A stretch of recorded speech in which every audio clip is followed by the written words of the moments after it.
जय माँ शमशान काली। जय माँ शमशान काली। आज हम आप सभी के सम्मुख बैताल साधना के विषय में बताने जा रहे हैं और आशा करता हूँ कि आप सभी आज इस वीडियो को सुनने के पश्चात बैताल के बारे में अवश्य पूर्ण रूप से परिचित हो जाएंगे और इस बैताल की साधना किस जगह किस स्थान पर और कैसे की जाती है, यह विषय भी आज मैं आपको स्पष्ट रूप से इस वीडियो में बताने वाला हूं। आप सभी हमारी वीडियो को लाइक करें और सब्सक्राइब करें, जिससे हम आगे भी आपको अच्छी साधनाएं और तंत्र संबंधित जानकारी देते रहें। बैताल जैसा कि शब्द से ही दिखाई देता है, शब्द के माध्यम से आप समझ सकते हैं कि जो एकांत में रहने वाली एक महाविराट शक्ति है। और कहाँ रहता है? जहाँ पानी हो, नदी का किनारा हो या अथवा कोई ऐसा एकांत स्थान जहाँ पर कुआं हो और उस कुएं के आसपास किसी भी प्रकार का कोई भी लोगों का निवास ना हो, एकांत स्थान हो, ऐसे स्थानों पर बैताल का निवास होता है।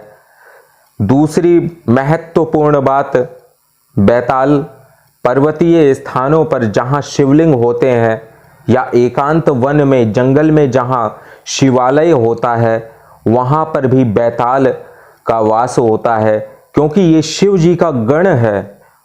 और राजा विक्रमादित्य के बारे में अधिकतर लोगों ने ऐसा सुना होगा कि राजा विक्रमादित्य को बैताल सिद्ध था, लेकिन राजा विक्रमादित्य को केवल एक ही बैताल नहीं सिद्ध था। राजा विक्रमादित्य के पास दो बैतालों की सिद्धि थी, जिसमें एक वीर बैताल था और दूसरा था आज्ञा बैताल, जो कि आज्ञा का पालन करता है। अब इन दो स्वरूप में अधिक अंतर तो नहीं है, लेकिन मुख्य रूप से बैताल क्या कार्य करते हैं, क्या कार्य इनके माध्यम से हम साध सकते हैं, उस विषय में मैं अपनी अनुभव के अनुसार जानकारी दे रहा हूं। अघोर परंपरा में बैताल को सिद्ध किया जाता है, शमशान में इसकी साधना की जाती है, अथवा जो शमशान नदी के किनारे हो उस स्थान पर भी इस बैताल की साधना की जाती है। तीसरा, आप इसकी साधना अपने घर पर भी कर सकते हैं, लेकिन उसके लिए आपको शमशान से निमंत्रण, शमशान में इसको बैताल को निमंत्रण देना होता है, जिसकी विधि आपको बाद में बताई जाएगी। अभी हम बताते हैं कि ये क्या क्या ऐसे कार्य हैं जो कि बैताल करता है। बैताल के साधक के अंदर निर्भीक अवस्था होती है, वह किसी भी प्रकार से किसी भी व्यक्ति से या तांत्रिक से नहीं डरता है, क्योंकि बैताल साक्षात उसके साथ रहता है। और बैताल के जो साधक हैं, बैताल का वास आपकी साधक की आंखों में होता है, अथवा उसके अंगूठे में होता है, अथवा आप उसको अपनी जिह्वा पर भी स्थान दे सकते हैं। तो ये बैताल के शरीर में किस स्थान पर रहता है, उस विषय में मैंने आपको बताया। अब चर्चा करते हैं कि बैताल आप किस प्रकार से सिद्ध कर सकते हैं। बैताल को सिद्ध करने के लिए आपको सर्वप्रथम गुरु आज्ञा लेना अति आवश्यक है, और गुरु से रक्षात्मक कवच प्राप्त करके ही आप इसकी साधना करें, क्योंकि बैताल जो है आज्ञा चक्र के माध्यम से साधक को दर्शन देता है। यह साक्षात शरीर के रूप में भी आ जाए, ये तो इसकी स्वयं की प्रसन्नता के ऊपर निर्भर है, अन्यथा मंत्र शक्ति के माध्यम से आज्ञा चक्र पर बैताल हमेशा विराजमान होकर दर्शन जब देता है अथवा आवाज़ें देता है, जब आवाज़ आए और वह आपसे बोले तो उसका भोग आपको प्रदान करके उसे अपने वचनों में बांधना होता है। बस यही क्रिया के माध्यम से बैताल साधक को सिद्ध हो जाता है। अब यह कार्य क्या क्या करता है, इस विषय में हम कुछ आपको बता देते हैं। बैताल के माध्यम से आप किसी भी प्रकार के तांत्रिक अभिकर्म को, अगर किसी व्यक्ति के ऊपर किसी ने तांत्रिक प्रयोग कर दिया है, चाहे वह ओझा हो, सोखा हो, गुनिया हो, भगत हो अथवा तंत्र का ज्ञाता ही क्यों ना हो, तो यह बैताल साधक को उस तंत्र को किस प्रकार से किया गया है इसकी सूचना देता है। दूसरी बात, यह उस तंत्र की काट करने में भी सक्षम होता है। तीसरी इसकी जो खासियत है, बैताल आपको आने वाली घटनाओं की पूर्व जानकारी करा देता है।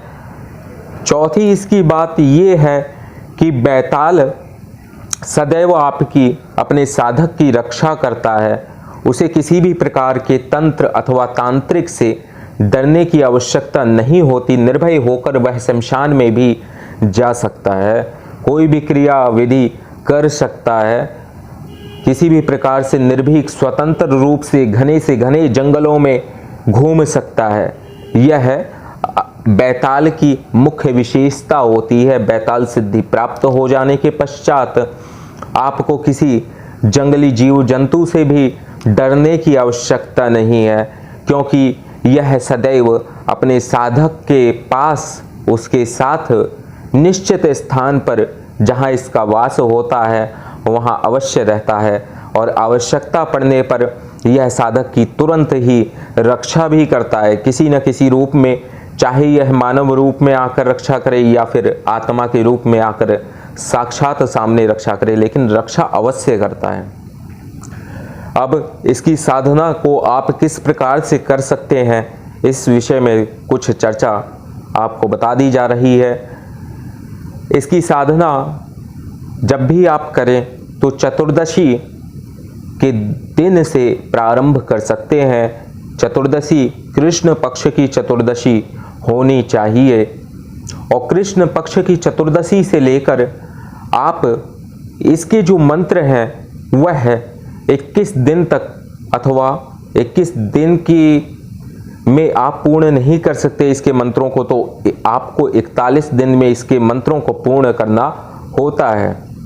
बैताल साधना में साधक को बैताल के मंत्र का 65,000 जप करने पर बैताल पूर्ण रूप से साक्षात सिद्ध होकर वचनबद्ध हो जाता है और हमेशा अपने साधक के इर्द गिर्द रहकर उसकी सुरक्षा करता है।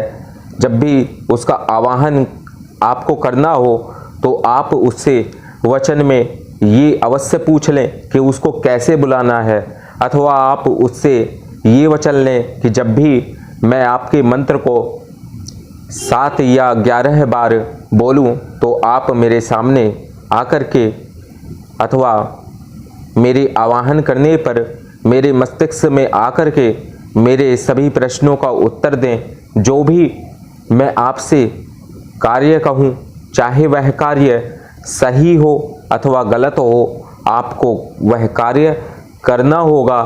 तीसरा वचन जो आपको लेना है वह वचन इस प्रकार है कि बिना मेरे बोले आप कोई भी कार्य नहीं करोगे। जब तक मेरा आदेश ना हो आप कोई भी कार्य नहीं करना है।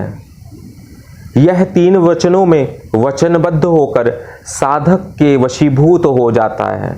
लेकिन बहुत से साधक मनमानी करके बैताल का मंत्र कहीं से उठा लिया और करने लग गए।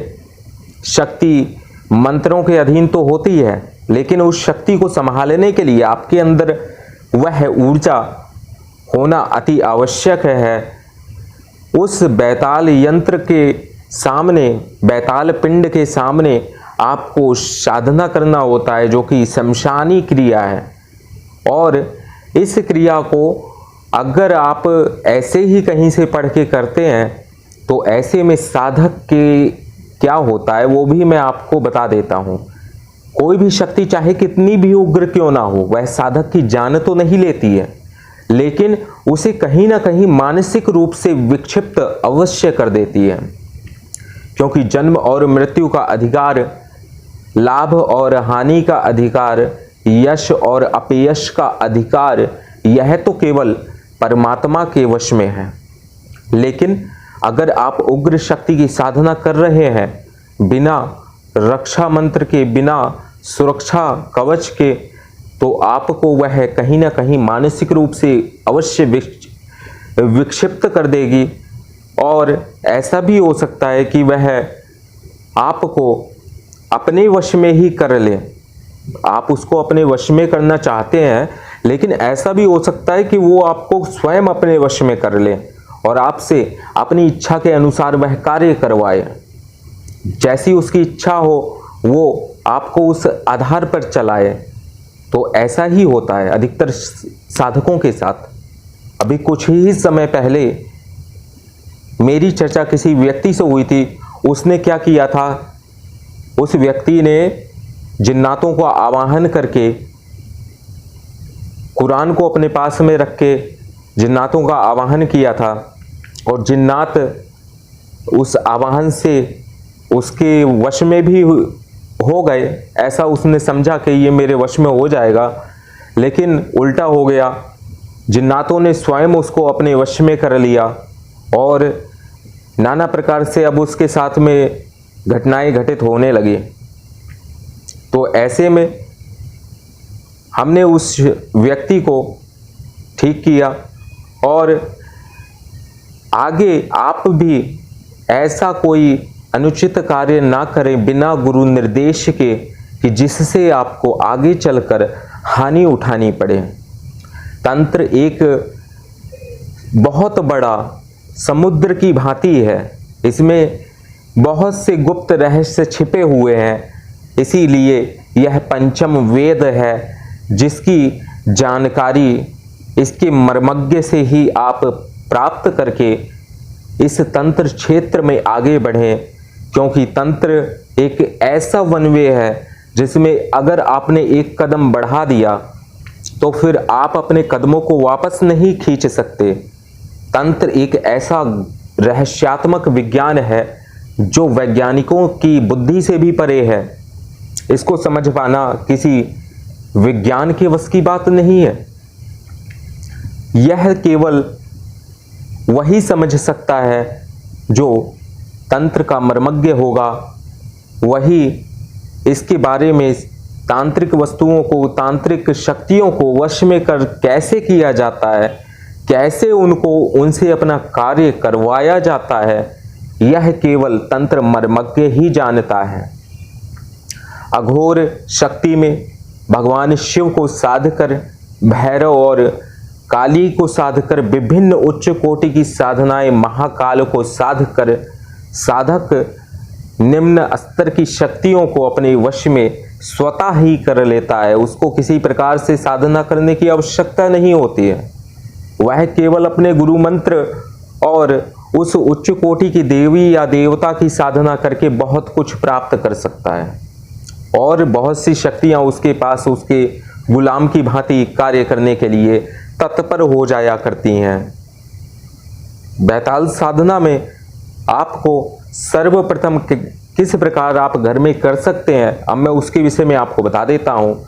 बैताल की जो साधना है, आपको अपने घर में निमंत्रण देकर शमशान से कुछ वस्तुएं लानी होती है और उसको बंधन, रक्षात्मक घेरा, रिंगण मार के आपको उस रिंगण में उस वस्तुओं को रख देना है, जिससे वह किसी भी प्रकार से किसी अन्य व्यक्ति को नुकसान ना करे।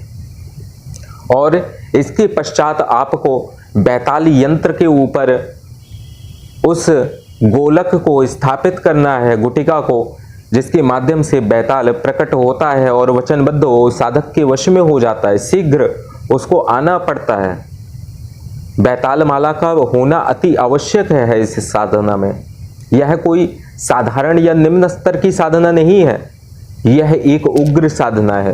उग्र वीर भाव में इस साधना को किया जाता है। जिस साधक के अंदर वीर भाव की उत्पत्ति होती है वही इस साधना को साध सकता है। बैताल एक उच्च कोटि का स्वयं में भगवान शिव का गण है, जो कि विक्रमादित्य को भी सिद्ध हो गया था और उसके माध्यम से उसने उस तांत्रिक की मृत्यु कर दी थी, जिसने विक्रमादित्य के साथ धोखा करने की सोची विचार किया था। तो इस प्रकार से आपको नित्य इसके मंत्रों का 51 माला जप करना अति आवश्यक है।